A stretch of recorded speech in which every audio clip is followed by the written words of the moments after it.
3 days after they fired me for betrayal, the company lost almost $2 billion in a single afternoon. By then my phone wouldn't stop ringing. You know that feeling when everyone suddenly remembers you exist, right after they've thrown you away? That was my reality. Unknown numbers. Old coworkers.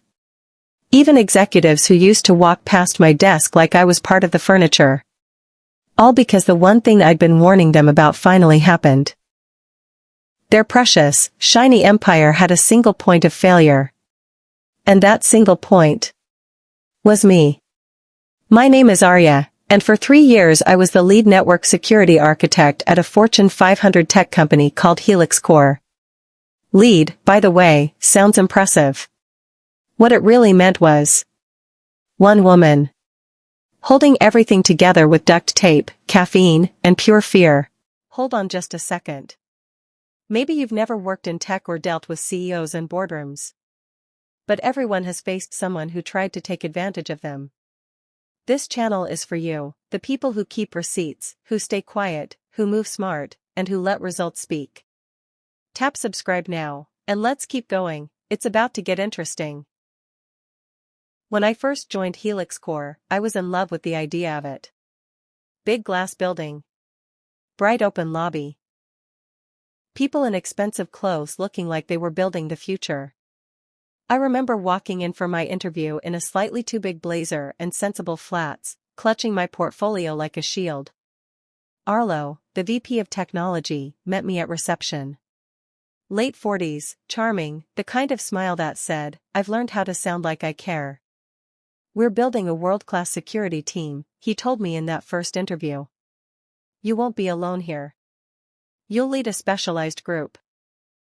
Talent, budget, support, whatever you need." I believed him. I also still believed in things like loyalty and doing the right thing, and if you work hard enough, people will see your value. If you're listening to this, you already know how wrong that can be. The first 6 months were hopeful. We really did have a small team at first. There was Nora, who specialized in threat analytics, and Matteo, who handled infrastructure hardening. We were 3 slightly underpaid nerds who actually liked each other, who stayed late drawing attack paths on whiteboards and eating cold pizza over log files. Then came the first restructuring. They called it streamlining.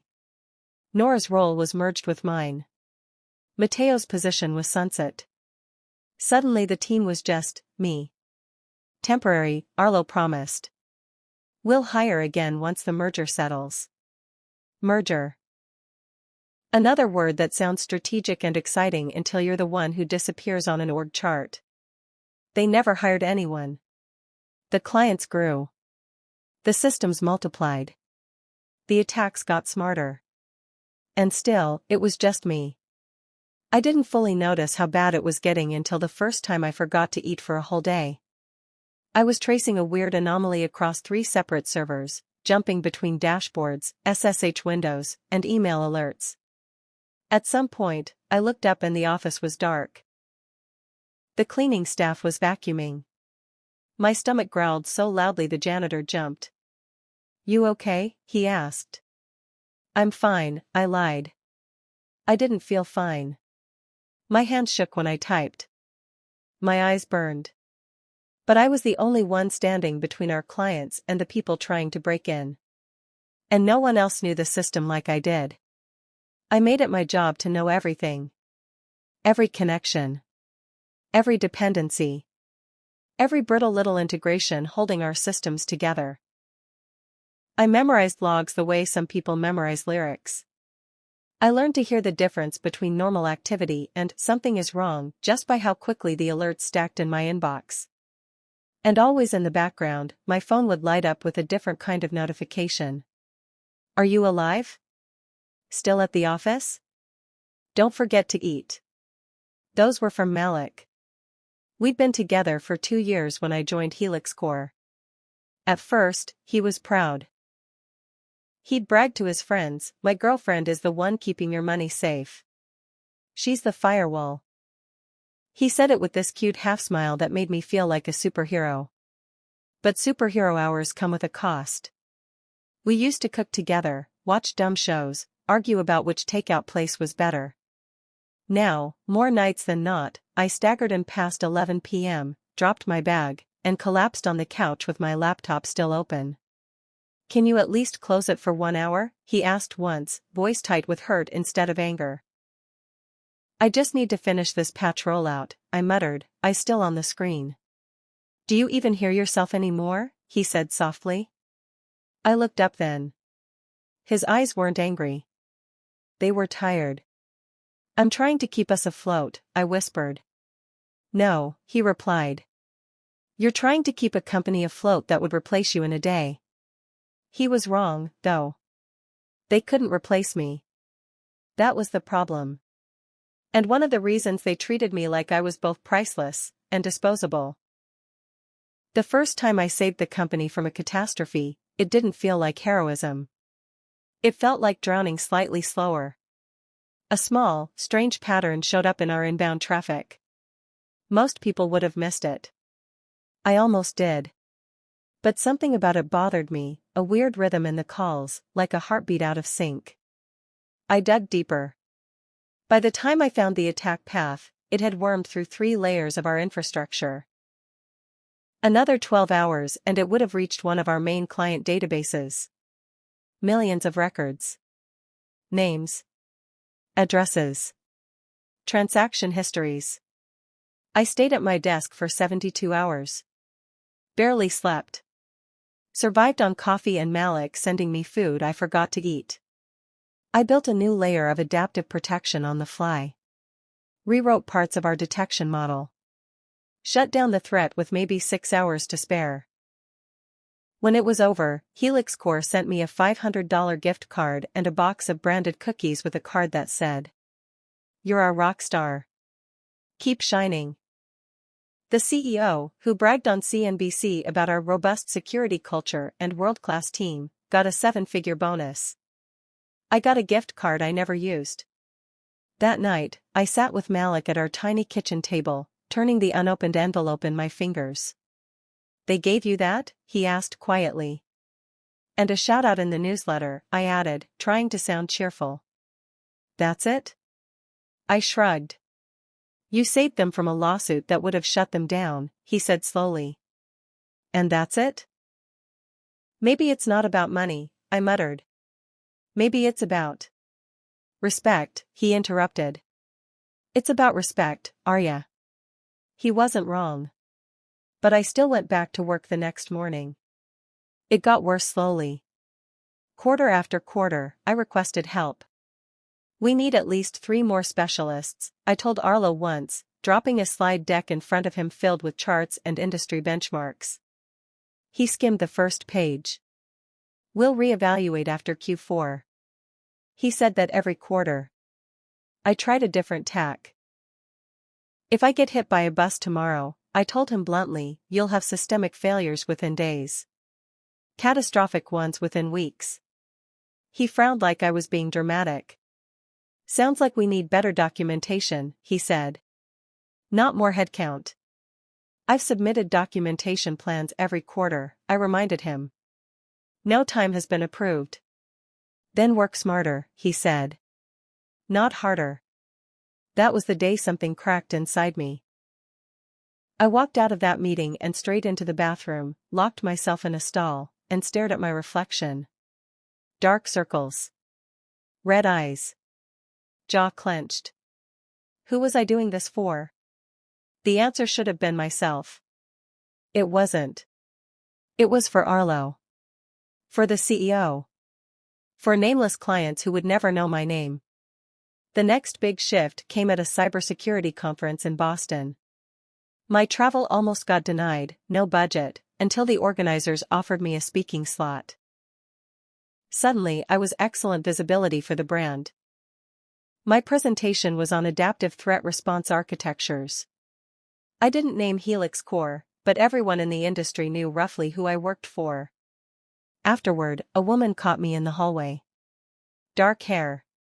Steady eyes. Confident, but not in that fake, overpolished way.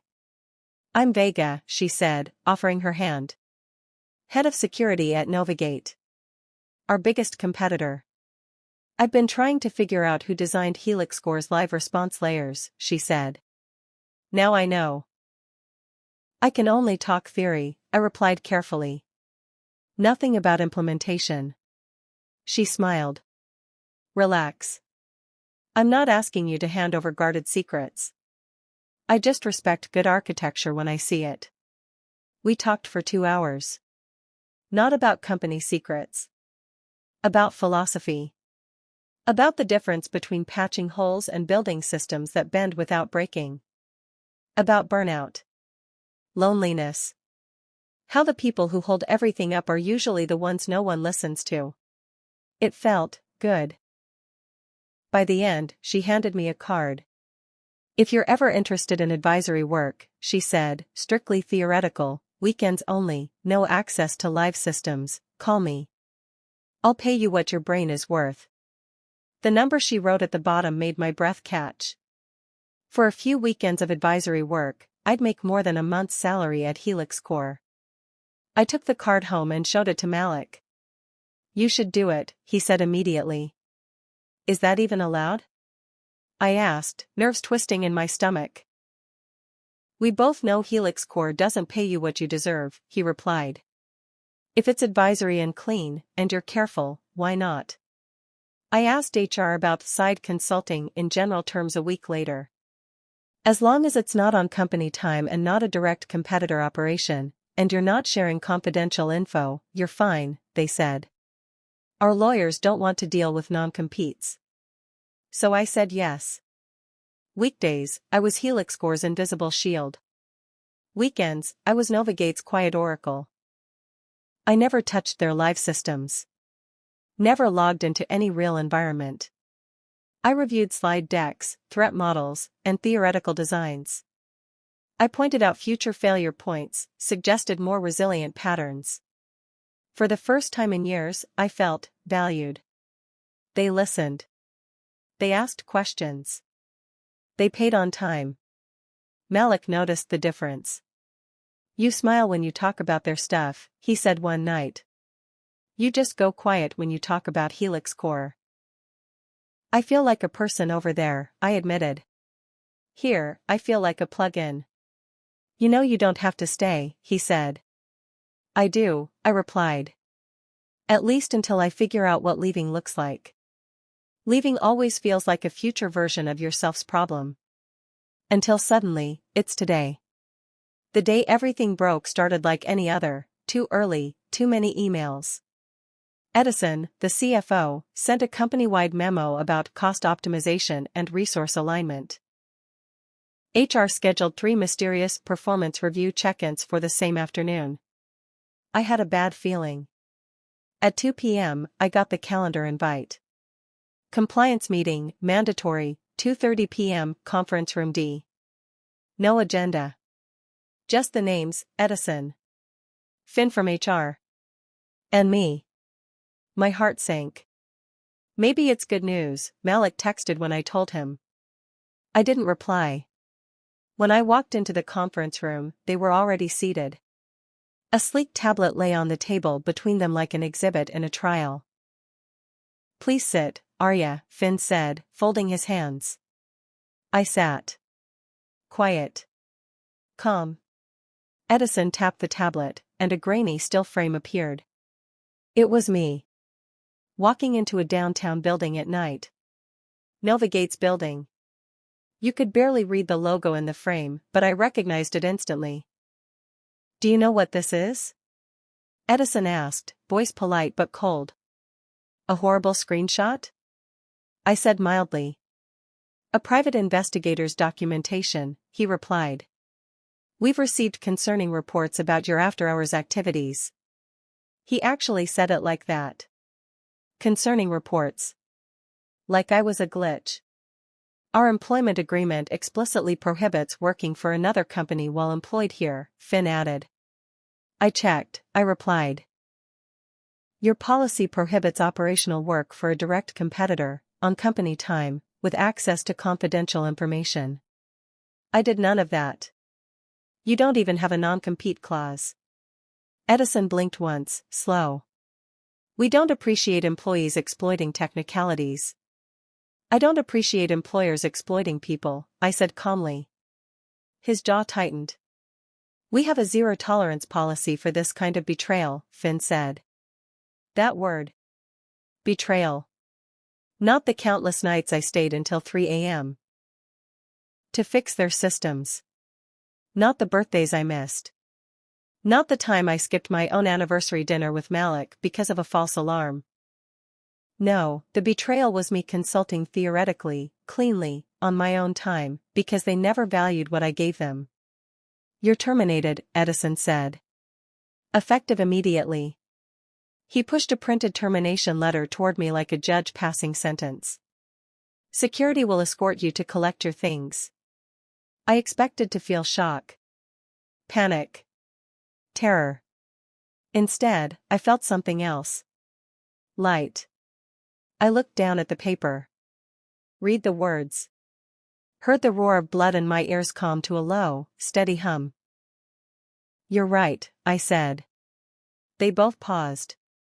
What? Finn asked. You're right, I repeated. I should focus on one position. For a moment, neither of them spoke. They expected begging. Tears. Desperation. A desperate offer to delete all traces and work this out. Instead, I calmly took off my badge and set it on the table. I'll need a printed copy of the signed paperwork, I added. For my records. You'll get an email, Finn said impatiently. Printed, I replied, meeting his eyes. For my records. He shifted, annoyed. Fine. Someone will bring it. They looked more rattled than I felt. As security walked me through the open office, people pretended not to stare. Slack notifications popped on screens. Someone whispered my name. A few sympathetic glances. A few relieved ones. Only one face made my chest tighten. Arlo. He stood behind his glass wall, arms crossed, watching me leave. He didn't come out. Didn't say a word. His eyes said enough. He knew. He knew exactly what they'd just done. And what it meant. At my desk, I packed my small plant, my old ceramic mug, my notebook full of diagrams. The security guard who stood beside me looked uncomfortable. I'm sorry, he murmured under his breath. Don't be, I said. You're just doing your job. I walked out of the building, the spring air cool on my face. For the first time in 3 years, I wasn't thinking about patch schedules or log rotations. By the time I reached my car, my phone buzzed. It was Vega. Still on for 2 p.m., her message read. I stared at the text for a moment. Then another message came. Advisory board just approved a full-time offer, by the way. Chief Security Architect. Team of 8. Triple your current salary. When can you start? I laughed. Out loud. Alone in the parking lot. I can start Monday, I wrote back. I sat there for a long time, fingers resting on the steering wheel, staring at the building that had eaten 3 years of my life and spit me out without severance. I thought about Malik, about all the nights he waited up for me. I thought about every ignored warning, every minimized concern. Then I drove home. When I walked into our apartment earlier than usual, Malik was on the couch with his laptop. He looked up, confused. You're home? It's not midnight. I got fired, I said, dropping my bag. His laptop snapped shut. What? I told him everything. The photo. The accusations. The words zero tolerance and betrayal. By the time I finished, his fists were clenched. They did that after everything you've done for them, he said quietly. I nodded. And now? Now Novagate offered me triple the pay and a team so I don't die at my desk. His expression softened, then turned oddly fierce. Take it, he said. Please take it. You're not mad? I asked. Mad? He laughed bitterly. Arya, I've watched them grind you into dust. I've watched you defend them to yourself. If this is the universe finally slapping them in the face, I'm not mad. I'm relieved. Are you relieved enough to celebrate with cheap takeout? I asked, voice shaking a little. He stood, crossed the room, and wrapped me in a hug that felt like exhaling after holding my breath for too long. Relieved enough to upgrade to slightly less cheap takeout, he said into my hair. For the first time in months, I fell asleep without checking my email one last time. But just because I'd left didn't mean Helix Core had left me. The thing about complex systems is they don't care about feelings. They only care about reality. And the reality was this. For 3 years, I had been the one person who understood how all their moving parts fit together. Their weekly manual overrides? Me. Their real-time mitigation scripts? Me. The undocumented sequence of restarts you had to do in a specific order at quarter end to prevent cascading failures? Also me. I had begged them to let me train someone else. They never did. I had warned them exactly what would happen if I disappeared. They didn't listen. So when I left, I didn't sabotage anything. I didn't touch a single script. I just stopped being there. Consequences did the rest. On Monday, I put on a new suit and walked into Novigate's bright lobby. No tension on my shoulders. No dread in my spine. At reception, they greeted me by name. Vega met me with a genuine smile. We're thrilled you're here, she said. Let me show you your team. Your team. I'd forgotten how good it felt to hear those words and actually mean more than you and the imaginary coworkers we promised but never hired. 8 people waited in a glass-walled room. Different backgrounds. Different specialties. All looking at me not like I was a magic fix, but like I was someone they wanted to build with. We've heard a lot about your work, said Alice, the threat analysis specialist. Looking forward to learning from you. I almost didn't know what to say. Looking forward to learning from all of you too, I managed. By lunch, we were already arguing, in a good way, about the best approach to a new segmentation model. They asked questions. Challenged my assumptions. Offered their own. This was what teamwork was supposed to be. Around 4 p.m., my phone buzzed. Arlo. I ignored it. A minute later, it buzzed again. Voicemail. I waited until I got home, changed into sweatpants, and finally hit play. Arya, it's Arlo, his tired voice came through. We're seeing some odd behavior on the authentication servers. Probably just a configuration hiccup. Can you give me a call when you get this? I didn't. On Tuesday, there were 3 more voicemails. The tone shifted from casual to strained. This is escalating, one said. On Wednesday afternoon, my phone almost vibrated off the table. I'd left it face down during a team design session. When we wrapped, I checked it. 17 missed calls. Dozens of messages. One from Edison, the very man who called me a betrayer. Whatever they're paying you, we'll double it. This is critical. Call me immediately. One from someone I'd never spoken to directly before. Miss Wesley, this is Terrence Walsh, board chair. The situation has become untenable. We've already removed Mr. Edison and Mr. Finn. We recognize the systemic failures that led to your departure. Please call me to discuss a consulting arrangement. Any rate. Any conditions. I stared at the screen. It was surreal. The same people who once made me justify every salary conversation were now saying any rate and any conditions. Malik found me standing in the kitchen, phone still in hand. They finally broke, huh? He asked. They're collapsing, I said quietly. System failures. Client access outages. Regulators. They're begging. What are you going to do? He asked gently. Nothing, I replied. You sure? He asked, not because he doubted me, but because he cared. I nodded. If I go back, I said slowly, they'll learn the wrong lesson. They'll think they can burn people out, ignore warnings, and then throw money at them at the last second. They won't fix anything systemic. They'll just patch with me again. And if you don't? He asked. Then they face what they built, I said. That night, a breaking news alert flashed across the TV as we ate dinner.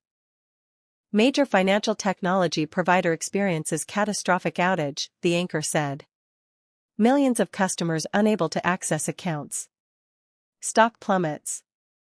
Regulators move in. The company name appeared on the ticker. Helix Core. My fork hovered halfway to my mouth. You did nothing wrong, Malik said firmly. I know, I said. But knowing and feeling don't always match. The next morning, at Novagate, Vega met me in the lobby with a tablet. You're trending, she said wryly, showing me the headlines. Also, their lawyers tried to reach us to claim you sabotaged them before leaving. My stomach dropped. I didn't. She held up a hand. We know, she said. Our legal team has every timestamp of your work. Your exit logs. Your access revocations. You did everything by the book. This is what desperate people do, they look for someone to blame. I let out a slow breath. Do you still want me here? I asked before I could stop myself. It was a stupid question, but trauma doesn't care about logic. Vega looked genuinely surprised. Arya, she said. We didn't hire you because of Helix Core. We hired you because of you. What they did is on them. What we build is on us. You're safe here. The word safe hit something deep in my chest. I nodded. Let's get back to work, I said. As the weeks passed, Helix Core kept unraveling. More headlines. More lawsuits. More executive departures. I stopped reading after a while. At Novagate, we were too busy building something that actually made sense. We designed systems that didn't depend on any single hero. We documented everything. We cross-trained. We set up rotation schedules so no one was on call every night. I made it a rule. No one was allowed to be as essential as I had been at Helix Core. Including me. Malik noticed the change first. You laugh more, he said one night, as we walked back from a late movie. You used to flinch every time your phone buzzed. Now half the time you forget where it is. I still work a lot, I said. Yeah, he replied. But it doesn't feel like you're being eaten alive anymore. We had time now for small, simple things. Saturday morning coffee runs. Grocery shopping together instead of me sending him panicked texts to grab anything fast. Even actual dates where I didn't spend half the night checking dashboards. One evening, we sat on the balcony, city lights stretching out below us. Do you regret it? He asked suddenly. Regret what? I replied.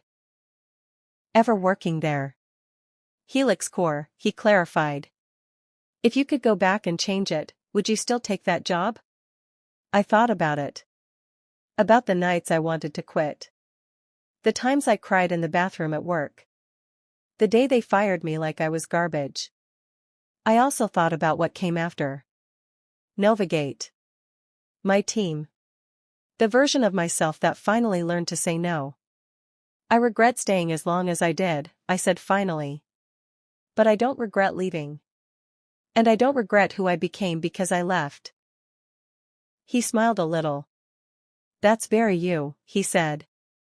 Half logical, half poetic. Blame the log files, I said. Months later, Helix Core officially collapsed. Not just a bad quarter. Gone.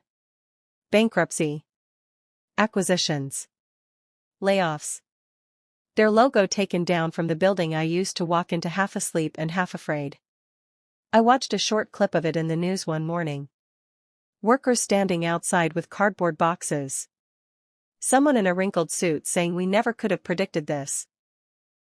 A ticker at the bottom talking about systemic negligence and critical dependency on a single specialist. They were talking about me. The single specialist. The one they called a betrayer. The one they fired. At Novagate, we launched a new architecture I'd led from start to finish. It was resilient, documented, shared across teams. It didn't need me to babysit it every night. After the launch, Vega pulled me aside. Buried in a folder, under a label no one opened, was a file detailing the exact sequence of steps they needed to prevent the cascade that finally destroyed them. They had the map. They just never believed they'd get lost. Sometimes, when my team and I are deep in discussion, someone will joke, "What happens if Arya gets hit by a bus?" And I always answer the same way. Then you read the docs. You run the drills. You do what we prepared for. And you don't wait until it's too late. They laugh. But they also know I'm serious. Because I've seen what happens when a whole company bets everything on one exhausted person and calls it efficiency. If you've ever been that person, the one holding everything together while no one listens, this part is for you. You are not a backup generator to be run until you burn out. You are not a patch. You are not disposable. The day they fired me, they thought they were cutting out a problem. What they actually did was remove the only thing standing between them and the karma they'd been earning for years. And as for me? I didn't get revenge by pushing any buttons. Life handled that on its own. My revenge was simpler. I walked away. I healed. I built something better. And I never went back.